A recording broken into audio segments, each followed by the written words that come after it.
দেখুন, এরা গতকাল সারা দিন ধরে রাত্রি ধরে কিছু নির্দিষ্ট জায়গায় গুন্ডামি করেছে এবং এই গুন্ডামির খবর আমাদের কাছে ছিল।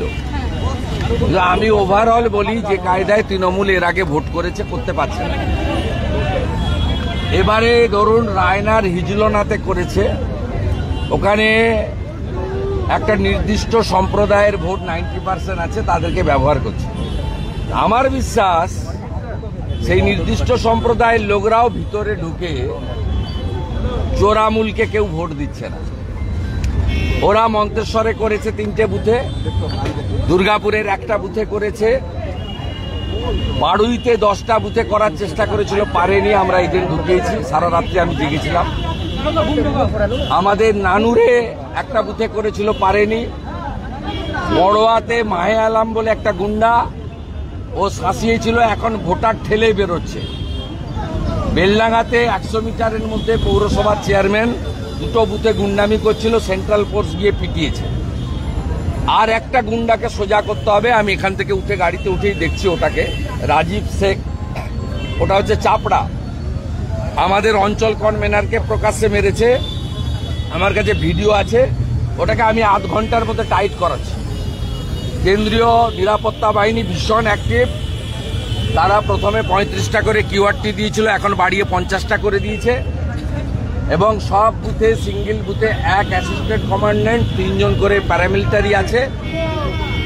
কোথাও কোথাও জেলার পুলিশের, জেলার যারা সিভিল অফিসার, আরও এআরও, তারা পোলিং স্লো করাতে চাইছে, বিশেষ করে বিজেপি অধ্যুষিত এলাকাতে।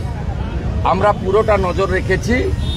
Activities of the CAPF is good, এবং টিএমসি যে কায়দায় বিগত ভোটগুলো করেছে সেই কায়দাতে করতে পারছে না।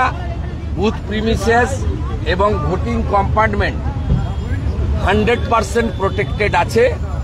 Webcasting monitor by the ECI also functioning properly.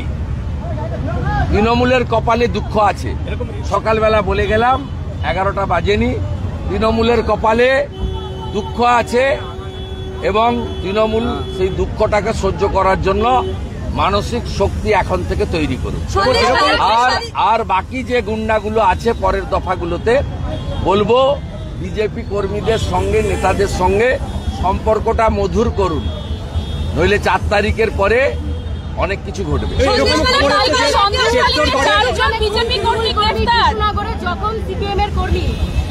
গুন্ডামি তো আছেই, গুন্ডামি তো আছে। বাড়ি বাড়ি তো সেন্ট্রাল ফোর্স দিতে পারবে না। আমি আপনাকে আবার বলছি, বুথ প্রিমিসেস, ভোটিং কম্পার্টমেন্ট, এইটা সুরক্ষা দিতে পেরেছে। পাড়ার ভিতর, গ্রামের ভিতরে গোলমাল তো করছেই। বলার পরে নিউ টাউনে কেন্দ্রীয় বাহিনী, এখানে কেন্দ্রীয় পুলিশ, সিএপিএফ কন্ট্রোল রুমে খবর আসার পরে 15 থেকে 20 মিনিটের মধ্যে রেসপন্স করছে। অবজারভাররা সকলের ফোন রিসিভ করছে, সব মেসেজের উত্তর দিচ্ছে। ডিআইজি যিনি দায়িত্বে আছেন সিআরপিএফ এর, mister Grewal, he is also responding in every messages and every phone. সব মিলিয়ে মানে যতটা ফেয়ার করা যায় সেটা কিন্তু ইলেকশন কমিশন এবং সিএপিএফ করছে। এবার পাড়ার ভিতরে, মোড়ের ভিতরে দাঁড়িয়ে তো নোংরামি হবে। আমি তো স্বপন রায়চৌধুরীর বাড়িতে পুজোতে এসেছিলাম, ওখানে দাঁড়িয়ে হল্লা করছিল। এই দেবরাজ বলে একটা ডাকাত আছে, তার বাড়ি সার্চ করেছিল সেন্ট্রাল ফোর্স, ও ওইসব করিয়েছিল। পরে আমি যখন ঘুরে এসে তাড়া করেছে, ছুটে পালিয়ে গেছে। দাদা, 1 জুন যদি এই কেন্দ্রে এরকম ধরনের অহিংসা হয় বা সহিংসতা হয়, তাহলে কি হবে? আরো টাইট হবে, আরো টাইট হবে। তেলেঙ্গানা এবং অন্ধ্রপ্রদেশে ভোট আজকে শেষ হয়ে যাবে, কাল থেকে হাজারে হাজারে প্যারামিলিটারি আসবে। 5, 6, 7 নম্বর ফেজে তৃণমূলের কপালে কি আছে শুধু দেখতে থাকুন।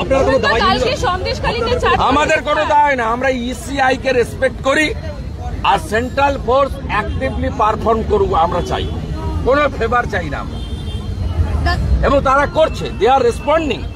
আমি আপনাকে বলছি না, পাড়ার ভিতরে আপনার বাড়ির সামনে কে ফোর্স থাকবে? ভোটিং ক্যাম্পাস, বুথ এবং কম্পার্টমেন্ট যেখানে আমরা বোতাম দিচ্ছি, ওটা 100% প্রোটেক্টেড দিয়েছে। তাই তৃণমূলের কোনো খেলা চলবে না। শুধু ঠাকুরকে ডাকুন, 80%-এর বেশি যেন, 80% যেন পোল হয়, তারপরে দেখবেন হীরক রানী বাই বাই।